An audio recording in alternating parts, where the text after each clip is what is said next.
Alkisah di kota Baghdad pada masa kejayaan Khalifah Harun ar-Rasyid. Hiduplah seorang lelaki sederhana bernama Abu Nawas. Rumahnya kecil, pakaiannya lusuh, namun namanya harum di seantero negeri. Bukan karena harta benda, melainkan karena kecerdikannya yang tiada tanding, lidahnya yang luwes, serta akalnya yang sering membuat orang terperangah. Namun, tak semua menyukai keberadaannya. Sebagian ulama dan pejabat istana merasa tersaingi. Mereka berbisik-bisik di balik tirai istana, merancang cara agar Abu Nawas jatuh terperosok dalam malu. Lelaki itu hanya pandai bersilat lidah, kata seorang ulama dengan nada geram. Benar, sahut yang lain. Jangan biarkan namanya lebih tinggi dari martabat kita. Maka disepakatilah sebuah rencana. Abu Nawas akan ditantang dengan pertanyaan-pertanyaan mustahil, yang bahkan para cendekia pun tak sanggup menjawabnya. Bila ia gagal, tamatlah sudah kebanggaannya. Kabar itu menyebar cepat ke penjuru kota. Rakyat berbisik di pasar, di tepi sungai, hingga di serambi masjid. Besok, Abu Nawas akan diuji oleh para ulama istana. Ada yang menertawakan, ada pula yang tak sabar menunggu. Apakah ia akan lolos dari jebakan itu? Tanya seorang pedagang kurma. Siapa yang tahu? Jawab pembelinya. Namun kita semua tahu, Abu Nawas bukanlah orang biasa. Sementara itu, di rumahnya yang sederhana, Abu Nawas duduk di atas tikar usang. Ia mendengar kabar itu dari seorang tetangga. Alih-alih gusar, ia hanya tersenyum sambil mengelus jenggot tipisnya. Pertanyaan mustahil, katamu? Gumamnya lirih. Ah, bila mereka hendak menjeratku dengan mustahil, maka aku pun akan menjawab dengan cara yang tak mereka duga. Dan malam itu, Abu Nawas memejamkan mata dengan tenang, sementara seluruh kota menanti hari esok dengan hati berdebar. Keesokan harinya, matahari Baghdad bersinar terik. Jalan-jalan kota dipenuhi orang yang bergegas menuju balairung istana. Semua ingin menjadi saksi. Bagaimana nasib Abu Nawas bila menghadapi pertanyaan-pertanyaan yang tak seorang pun bisa menjawabnya? Seorang prajurit berkuda berhenti di depan rumah kecil Abu Nawas. Dengan suara lantang ia berseru, "Wahai Abu Nawas, atas titah Khalifah Harun ar-Rasyid, engkau diminta hadir ke istana saat ini juga. Para ulama menantimu." Abu Nawas keluar dengan wajah tenang. Ia menunduk hormat kepada prajurit itu, lalu menjawab, "Daulat tuanku, katakan pada baginda, hamba datang bukan dengan pedang atau kitab tebal, melainkan dengan akal yang seadanya." Tak lama kemudian, Abu Nawas berjalan menuju istana. Langkahnya ringan meski orang-orang menatapnya penuh rasa iba dan penasaran. Sebagian berbisik, "Kasihan Abu Nawas, ia pasti akan dipermalukan." Namun sebagian lain tersenyum samar. "Jangan remehkan dia. Abu Nawas selalu punya jalan keluar." Setiba di balairung, pemandangan megah tersaji. Tiang-tiang marmer menjulang, kain permadani membentang, dan lampu-lampu minyak berderet, menerangi ruangan yang penuh sesak oleh rakyat, ulama, dan pejabat kerajaan. Di singgasana, duduk Khalifah Harun ar-Rasyid dengan wajah agung. Beliau menatap Abu Nawas yang berjalan masuk dengan pakaian sederhana, berbeda jauh dari para ulama yang berkilauan dengan jubah dan sorban mereka. "Abu Nawas," sabda sang khalifah, "hari ini engkau akan diuji dengan pertanyaan-pertanyaan yang tak seorang pun mampu menjawab. Apakah engkau siap menghadapi ujian ini?" Abu Nawas menunduk hormat, lalu menjawab dengan suara jernih, "Daulat tuanku, bila hamba menjawab benar, maka semua akan berkata hamba licik. Bila hamba menjawab salah, maka semua akan berkata hamba bodoh. Tetapi biarlah hamba menjawab dengan apa yang Tuhan titipkan di kepala ini.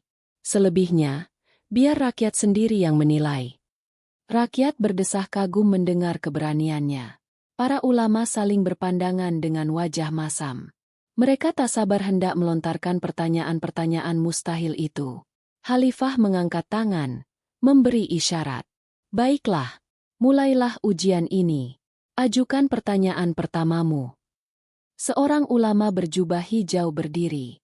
Matanya tajam menatap Abu Nawas. seakan hendak menusuk dengan kata-kata. Dengan suara lantang ia berkata, "Wahai Abu Nawas, katakanlah kepadaku, di manakah tepatnya letak tengah dunia ini? Jangan berdusta, sebab semua rakyat di sini menjadi saksi." Ruang balairung mendadak hening. Orang-orang saling pandang. Pertanyaan itu sungguh mustahil. Bahkan para cendekia paling masyhur pun tak pernah memberi jawaban pasti.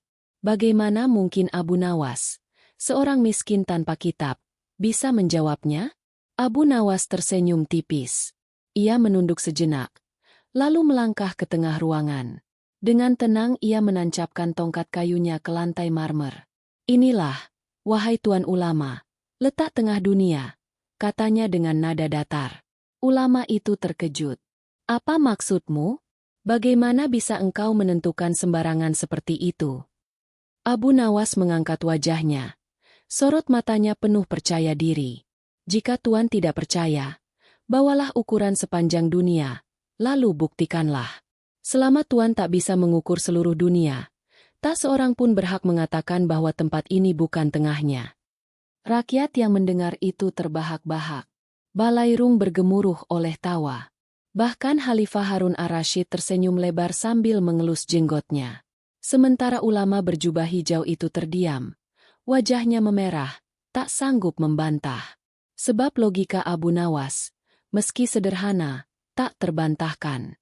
Khalifah lalu bersabda dengan nada gembira, "Jawabanmu cerdas, wahai Abu Nawas.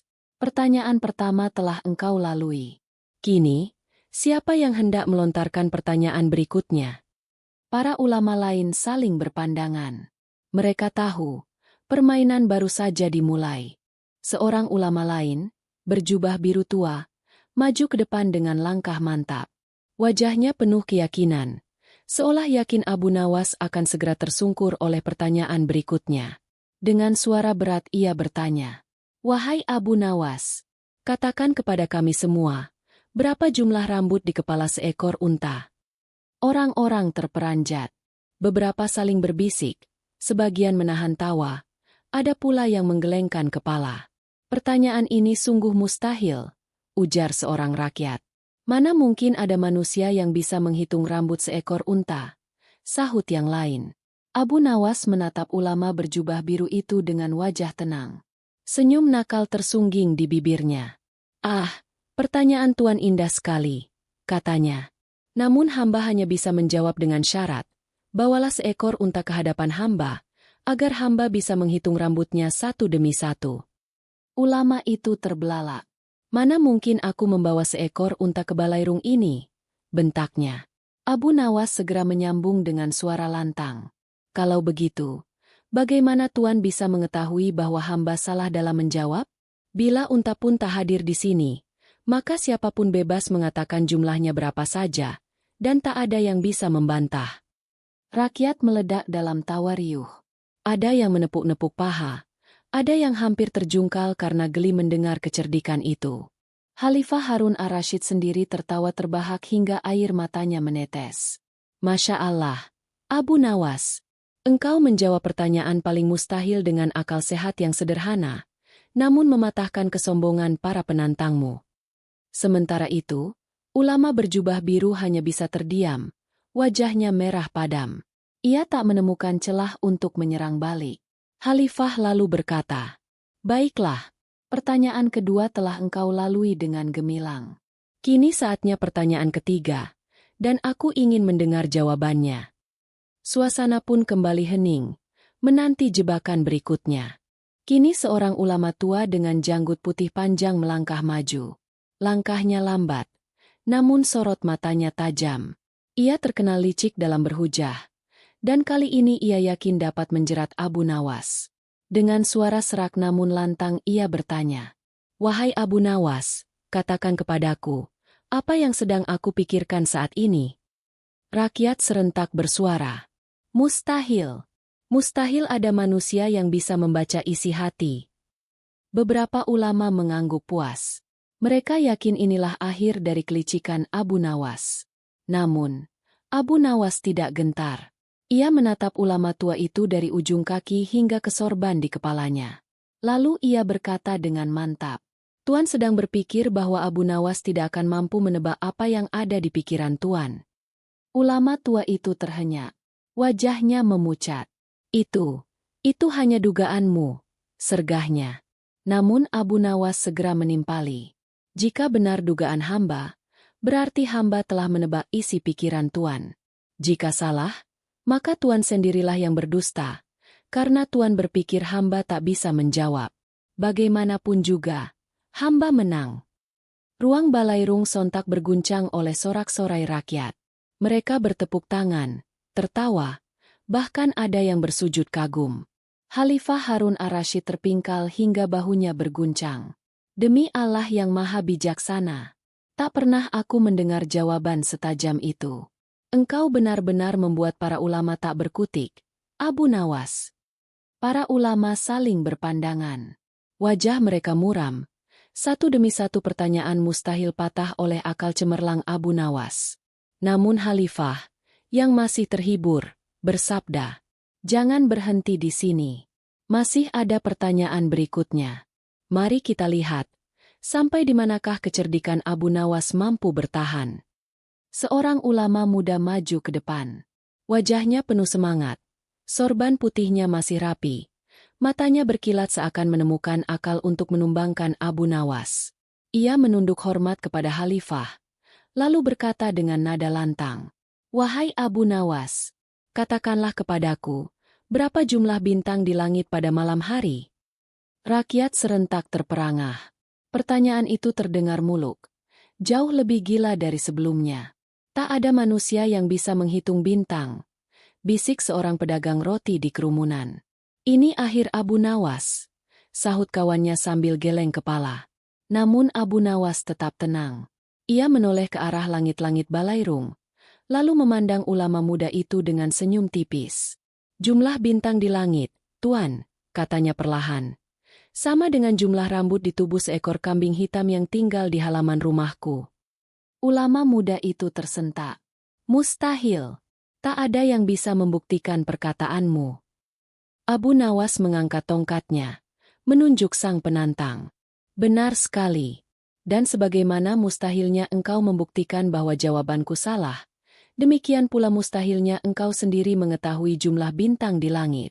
Maka pertanyaanmu tiada berguna, dan jawabanku tiada bisa dibantah." Seisi balairung pun pecah oleh tawa dan sorak-sorai. Suara rakyat bergemuruh, seperti ombak memukul pantai. Khalifah Harun ar-Rasyid menggelengkan kepala, tak kuasa menahan tawa. "Abu Nawas, engkau benar-benar mengubah mustahil menjadi senda gurau yang cerdas." Para ulama dibuat terdiam, sementara rakyat terhibur. Wajah ulama muda itu memerah padam. Ia menunduk malu lalu mundur ke belakang. Khalifah pun bersabda dengan nada penuh wibawa, "Sudah 4 pertanyaan terjawab. Namun aku ingin melihat, adakah satu pertanyaan lagi yang mampu menjatuhkanmu? Bersiaplah, Abu Nawas, sebab pertanyaan terakhir akan segera diajukan." Balairung istana menjadi hening. Semua mata tertuju pada singgasana, sebab Khalifah Harun ar-Rasyid sendiri kini bersiap melontarkan pertanyaan pamungkas. Sang Khalifah menatap Abu Nawas dengan sorot mata tajam namun penuh rasa ingin tahu. Dengan suara berwibawa ia berkata, "Wahai Abu Nawas, engkau telah menjawab 4 pertanyaan mustahil dengan akal yang tajam. Kini aku sendiri hendak mengujimu. Katakanlah kepadaku, apa yang lebih berat, bumi ataukah sehelai bulu ayam?" Rakyat terperangah. Para ulama tersenyum tipis, merasa inilah saat yang tepat Abu Nawas terjebak. Pertanyaan itu tampak sederhana, namun jawabannya mustahil dijawab tanpa terperosok.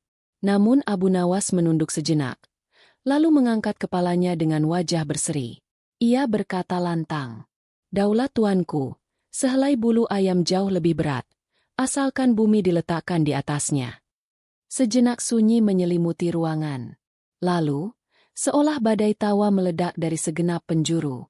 Rakyat menepuk-nepuk paha. Para pengawal tak kuasa menahan senyum. Bahkan Khalifah sendiri tertawa terbahak hingga bahunya berguncang. "Subhanallah," seru Khalifah Harun ar-Rasyid. "Engkau benar-benar membuat pertanyaan mustahil tampak kecil seperti permainan anak-anak." Tiada yang bisa mengalahkan kecerdikanmu, Abu Nawas. Para ulama menunduk. Wajah mereka pucat pasi. Satu demi satu pertanyaan yang mereka siapkan untuk menjatuhkan Abu Nawas justru berbalik menjadi hiburan bagi rakyat dan kemuliaan bagi sang penjawab. Khalifah lalu berdiri dari singgasananya dan bersabda, "Mulai hari ini, siapapun yang mencoba mempermalukan Abu Nawas, sesungguhnya mempermalukan dirinya sendiri. Sebab lidahnya adalah pedang, dan akalnya adalah benteng yang tak tertembus." Rakyat bersorak, menyebut nama Abu Nawas dengan penuh kagum. Abu Nawas sendiri hanya tersenyum, menunduk hormat, lalu berkata pelan, "Hamba hanyalah seorang fakir, Baginda. Segala kecerdikan ini tiada lain hanyalah anugerah dari Allah yang Maha Kuasa." Dan demikianlah, ujian mustahil itu berakhir dengan kemenangan mutlak Abu Nawas. Namanya semakin harum, bukan hanya karena kelucuannya, melainkan juga kebijaksanaan yang terkandung dalam tiap jawabannya.